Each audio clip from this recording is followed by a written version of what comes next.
three things, if I could say. One, get your taxes right. Today, a car pays less tax than a bus does. And it should be the other way around. And it should be the other way around. It's much more fuel efficient. It uses less space. It's much better for the environment. It provides access or mobility to a large number of people. Second is, make sure that you restructure your bus agencies, because your biggest challenge today is your bus agencies are inefficient. Focus on it. Spend money on it. Spend time on it. Third, let the politicians believe that this is the big ticket answer for India. There is not the Aam Aadmi which will drive a car. The Aam Aadmi will be most benefited when you improve public transport. The third perhaps is the most difficult, because that's really where the mindset change you talked about a moment ago comes into play. Exactly. How do you convince politicians that not just the future of India, but rewards for them in their careers lie in tackling the traffic problem of all Indian cities? How do you convince them? I think you convince them by the sheer logic of what's happening around you. Let's be very clear. Which politician can take pride of building a flyover today? Which politician can say that they've done something for the country when large numbers of their own city people don't even have the money to take a bus or actually bicycle to work? Can I drop and say why I'm skeptical politicians will actually respond the way you want? Because most politicians don't suffer from traffic problems. Ministers, the Prime Minister, the President drive through with convoys. The road is stopped for them. The traffic is cleared. You and I stand and suffer.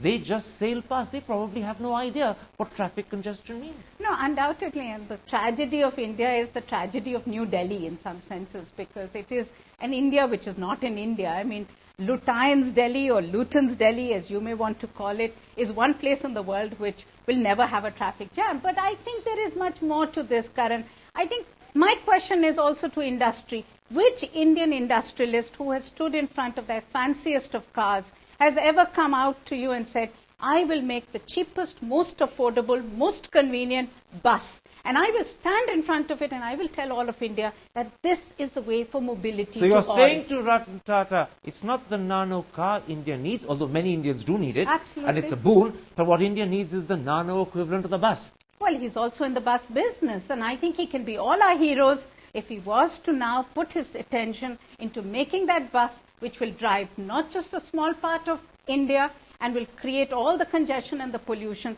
but will drive large parts of India and will do so at least risk to our health. So you're saying to Ratan Tata today, I appreciate the Nano car, but I would value you much more. I'd consider you a much bigger hero if you produced the Nano bus that would make public mobility cheaply possible and environmentally friendly for hundreds of millions, not just tens of millions. And I will add to it, in the most convenient way. I want to make sure that that bus breaks all barriers of class. You do not want a bus which is a rickety, dirty bus which is not air conditioned. The best you possible. want the best possible bus. You want it to be efficient. You want to make sure that your city can do this in a way that no other city in the world other than Singapore. Ratan Tata might not have caused you sleepless nights. Maybe what you're saying today is going to cause him a little loss of sleep himself. But let me end by putting it like this. Ratan Tata has made the people's car possible for tens, maybe hundreds of millions of Indians. But those people are not going to be able to use the people's car without needless suffering and pain unless the government responds and manages the situation. Isn't that right? Absolutely, but I think also if we as Indians start having pride in thinking that we can do things differently, large part of India will not drive the car, they will drive the bus. Very quickly, because we have just 10 seconds, are you an optimist that the government will bite this bullet, or are you a pessimist? Oh, I'm absolutely an optimist, Karan. I believe the crisis is too big. We will have to find the answers. There is no doubt in my mind. Sunita Narayanan, a pleasure talking to you on Devil's Thank you, Advocate. Karan.